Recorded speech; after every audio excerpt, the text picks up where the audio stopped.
Caitlin does not live in DeKalb County, by the way, but she shares concerns about homeschooling, as a lot of parents are right now. She writes, I have a 6-year-old daughter who goes to school. She has special needs. She's autistic. She's receiving speech, occupational, and physical therapy at school, and is also in a resource class. She continues, my biggest concern as a parent is that she's used to a routine and used to doing certain activities and lessons at school, and it is difficult to get her to focus to have her work on educational stuff at home. Can you answer any of her concerns? Those are certainly very good concerns and questions that you have. You know, we are now obviously going to be teaching from home, and that's going to mean virtual, distance learning, digital learning, obviously some paper pencil learning. We're going to make sure that we meet the needs of our students no matter what their resources they have in their home, what their needs are. But this is we're doing this because it's a public health issue. This is a public health crisis. It's not necessarily an education crisis, but because it's a public health crisis, we can't send students into school. And that means we're not going to be able to put individuals or personnel into your home or bring your student onto our campus to provide some of these services. That being said, we want to be reasonable and make reasonable accommodations and supports for your students, for your children to be successful. That may mean digital learning where available. Some of the accommodations that we may be able to provide, we could possibly do some speech therapy through an online platform if that is reasonable accommodation for you and your family.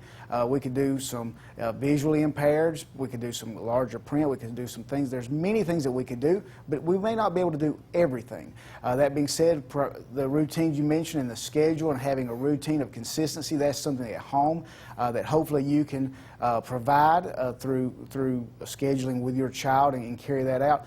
We are concerned about communicating with our teachers and our parents. One thing I'm going to ask all of our parents to do is make sure they have weekly contact with our parents and answer any questions or concern or provide guidance. Just check on them, see how they're doing, how's their well-being, what can we do to better support them. So my suggestion would be, have an open dialogue with your child's caseworker, whoever helps develop their IEP, their homeroom teacher, and share with them your concerns, and maybe you can work through some accommodations to meet those needs. Yeah, there are going to be a lot of specific cases there that have to be dealt with on an individual basis. This is from another concerned parent. Felicia writes, I'm a mother of 4. My oldest is 13, autistic, has a learning disability with an IEP.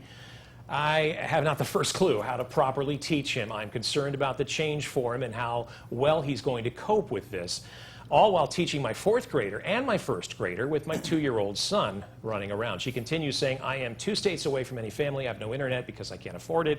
No clue on how this is all going to work. I completely agree with the decision to keep our kids and loved ones and the community safe, but it definitely makes me very nervous and extremely stressed.